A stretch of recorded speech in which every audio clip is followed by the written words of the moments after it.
പ്രിയമുള്ളവരെ നമസ്കാരം.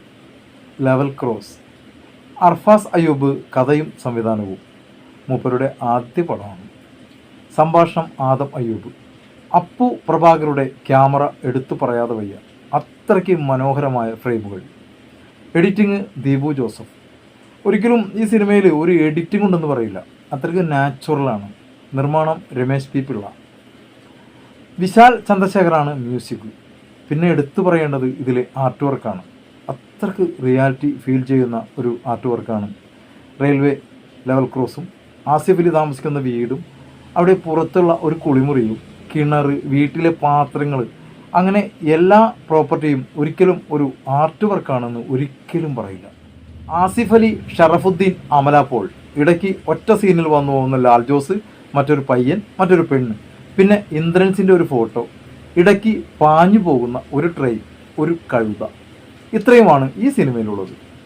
ഏതാണ് ഈ ലൊക്കേഷൻ എന്ന് എനിക്ക് കൃത്യമായിട്ട് അറിയില്ല. ആടുജീവിതം സിനിമയിലെ മരുഭൂമി പോലെ ഒരു സ്ഥലം, അവിടെ ഒരു റെയിൽവേ ക്രോസ്, ആസിഫ് അലി താമസിക്കുന്ന ഒരു വീട് പോലത്തെ ഷെഡ്. സിനിമയുടെ 99% ആ ഒരൊറ്റ ലൊക്കേഷൻ തന്നെയാണ്. ഇനി സിനിമയിലേക്ക് വന്നാൽ തുടക്കം തന്നെ പറയുന്നുണ്ട്, ഇതൊരു സാങ്കല്പിക സ്ഥലമാണ്. യാഥാർത്ഥ്യത്തിൻ്റെയും മിഥ്യയുടെയും നടുവിൽ നമ്മളും പെട്ടുപോകുന്ന ഒരു സിനിമ. നമ്മളുടെ മനസ്സും ആ കഥാപാത്രങ്ങൾക്കൊപ്പം യാത്ര ചെയ്യുന്ന സിനിമ. വളരെയേറെ നിഗൂഢത നിറഞ്ഞ ഒരു ത്രില്ലർ എന്ന് വേണമെങ്കിൽ നമുക്ക് ഈ സിനിമയെ വിശേഷിപ്പിക്കാം. ഈ സിനിമ കാണുമ്പോൾ നമുക്കൊരു കൊറിയൻ സിനിമ കാണുന്നത് പോലെ ഫീൽ ചെയ്യും. അതേപോലുള്ള ലൊക്കേഷൻ, വേഷവിധാനങ്ങൾ, മേക്കപ്പ് എല്ലാം മറ്റേതോ നാട്ടിലുള്ള ആളുകൾ എന്ന് തോന്നിപ്പിക്കും. ശരിക്കും ഇത് മനസ്സും ശരീരവും തമ്മിലുള്ള മത്സരമാണ്. ആസിഫ് അലി അമല പോളിനോട് പറയുന്നത് ഒരു കഥ, അമല പോൾ ആസിഫ് അലിയോട് പറയുന്നത് മറ്റൊരു കഥ, ഷറഫുദ്ദീൻ ആസിഫ് അലിയോട് പറയുന്നത് വേറൊരു കഥ.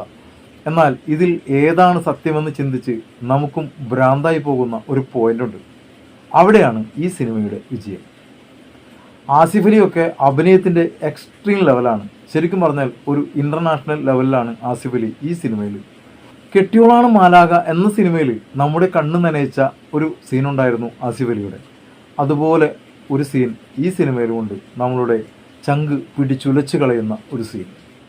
ഷറഫുദ്ദീനും അമലാപ്പോളും മലയാളത്തിൻ്റെ മുത്തുകൾ തന്നെയാണെന്ന് ഉറക്കെ വിളിച്ചു പറയാൻ പറ്റുന്ന അഭിനയ പാഠവുമാണ് ഈ സിനിമയിൽ. ആസിഫ് അലി, ഷറഫുദ്ദീൻ, അമലാപ്പോൾ, ഇവരിൽ ആരാണ് ഈ സിനിമയിൽ മികച്ചതെന്ന് ചോദിച്ചാൽ ആകെ കൺഫ്യൂഷനായി പോകും. 3 പേരും ഒന്നിനൊന്ന് മെച്ചം. ഒരു വെടിക്കെട്ട് പോലെയാണ് ഈ സിനിമ. പതുക്കെ പൊട്ടി പൊട്ടി പൊട്ടി അവസാനം ഒരു കൂട്ടപ്പൊരിച്ചിൽ പോലെ നിലയ്ക്കാത്ത ട്വിസ്റ്റുകളുള്ള ഒരു സിനിമ. കുടുംബസമേതം തിയേറ്ററിൽ പോയി കാണാൻ കൊള്ളാവുന്ന ആദ്യാവസാനം ത്രില്ല് സമ്മാനിക്കുന്ന ഒരു മനോഹര ചിത്രം. തൻ്റെ ആദ്യ സിനിമയാണിതെന്ന് ഒരിക്കലും പറയാത്ത സംവിധാനമാണ് ഈ സിനിമയുടെ സംവിധായകൻ്റെ. മുജ്സെ ദി മിറാക്കിൾ എന്ന ടർക്കിഷ് സിനിമയെപ്പോലെ നമുക്ക് അഭിമാനിക്കാവുന്ന ഒരു സിനിമ കൂടിയാണ് അർഫാസ് അയ്യൂബ് നമുക്ക് സമ്മാനിച്ചിരിക്കുന്നത്. നിങ്ങൾ ഒരിക്കലും ഈ സിനിമ മിസ് ചെയ്യരുത്. മറ്റൊന്നു കൂടി പറഞ്ഞോട്ടെ, ഒരു മാസ് സീനോ അല്ലെങ്കിൽ ഡാൻസോ തീവാറുന്ന സംഭാഷണങ്ങളോ പ്രതീക്ഷിച്ച് ആരും ഈ സിനിമ കാണാൻ പോകണ്ട. കാരണം ഇത് അത്തരമൊരു സിനിമയല്ല. ഉള്ളുലയ്ക്കുന്ന ഒത്തിരി മുഹൂർത്തങ്ങളുള്ള ഈ സിനിമ നിങ്ങൾ കണ്ടവരാണെങ്കിൽ ഈ സിനിമയെക്കുറിച്ചുള്ള നിങ്ങളുടെ അഭിപ്രായങ്ങൾ എൻ്റെ ഈ വീഡിയോക്ക് താഴെ കമൻറ്റ് ചെയ്യുക. നിങ്ങൾ ആദ്യമായിട്ടാണ് എൻ്റെ ചാനൽ കാണുന്നതെങ്കിൽ കഴിയുമെങ്കിൽ ഒന്ന് സബ്സ്ക്രൈബ് ചെയ്യുക, ബെല്ലൈക്കൺ ഇനാബിൾ ചെയ്യുക. അപ്പോൾ മറ്റൊരു സിനിമയുടെ വിശേഷങ്ങളുമായി കാണുമ്പോഴേക്കും എല്ലാവർക്കും നന്ദി, നമസ്കാരം.